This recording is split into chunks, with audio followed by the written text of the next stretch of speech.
अभ्यास 48। गति 80 शब्द प्रति मिनट। मानक आशुलिपि तीव्र गति अभ्यास। Dictation start. उपाध्यक्ष महोदय, आज सब चीजें जिस प्रकार इस देश में उलझी हुई हैं, अन्यत्र नहीं।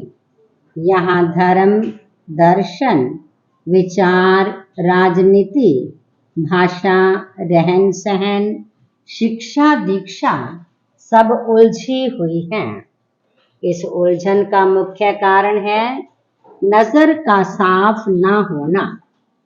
आज धर्म को राजनीति की नजर से देखा जा रहा है, भाषा को धर्म की नजर से देखा जा रहा है, दर्शन को आधुनिक रहन सहन की दृष्टि से देखा जा रहा है, जिससे समस्याएं बढ़ रही हैं।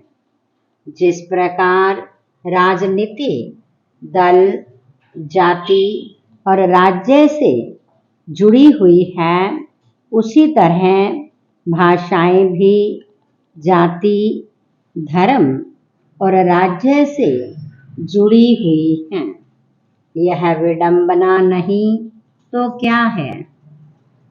हिंदुओं की भाषा हिंदी कैसे हो गई? शायद इसलिए कि इसकी लिपि देवनागरी है। उर्दू मुसलमानों की भाषा शायद इसलिए है कि करोड़ों हिंदुओं के मुसलमान बनने पर भी मुसलमान सबकी नज़र में विदेशी रहे और उर्दू लिपि को विदेशी माना गया। बंगाल, असम, आंध्र प्रदेश आदि के हिंदुओं की भाषा हिंदी नहीं है और ना ही वहाँ मुसलमानों की भाषा उर्दू है। बंगाली, मद्रासी, असमी हिंदुओं की भाषा हिंदी नहीं होने के कारण ही हिंदी भाषी हिंदुओं से उनका पृथक अस्तित्व बना हुआ है। पहला, राजनीति ने भाषाओं को जो नुकसान पहुंचाया है, वैसा किसी ने नहीं। विश्वविद्यालयों में शिक्षा का माध्यम क्षेत्रीय भाषाएं हैं। उर्दू तो क्षेत्रीय भाषा भी नहीं है। फिर अलीगढ़ विश्वविद्यालय में शिक्षा का माध्यम उर्दू क्यों हो? आजकल विश्वविद्यालयों में परीक्षा का माध्यम बहुत अटपटा है। हिंदी भाषी क्षेत्रों को छोड़कर कहीं परीक्षा और शिक्षा का माध्यम हिंदी नहीं है। इसके परिणाम स्वरूप हिंदी मातृभाषी को अहिंदी भाषी क्षेत्रों में अंग्रेजी माध्यम से परीक्षा देनी पड़ती है। भाषा को धर्म और राजनीति से जोड़कर जो हाल पंजाब का किया गया, अब वही हाल उत्तर प्रदेश और बिहार का किया जा रहा है।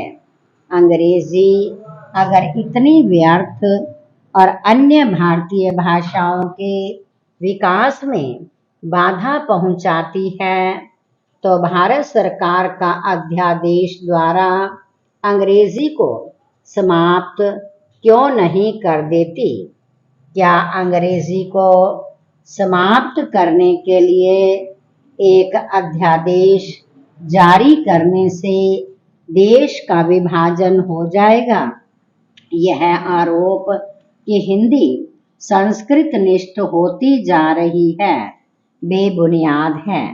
यह हिंदी का कठिन होना नहीं, यह तो भाषा के विकास की प्रक्रिया है। इसे आप रोक नहीं सकते।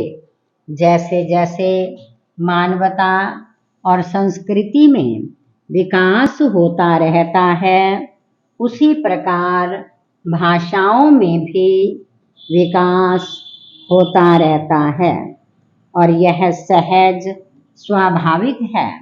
सत्य को सत्य के रूप में ही स्वीकार करना चाहिए और भाषा को धर्म, जाति और राज्य या राजनीति से मिलने की जरूरत नहीं।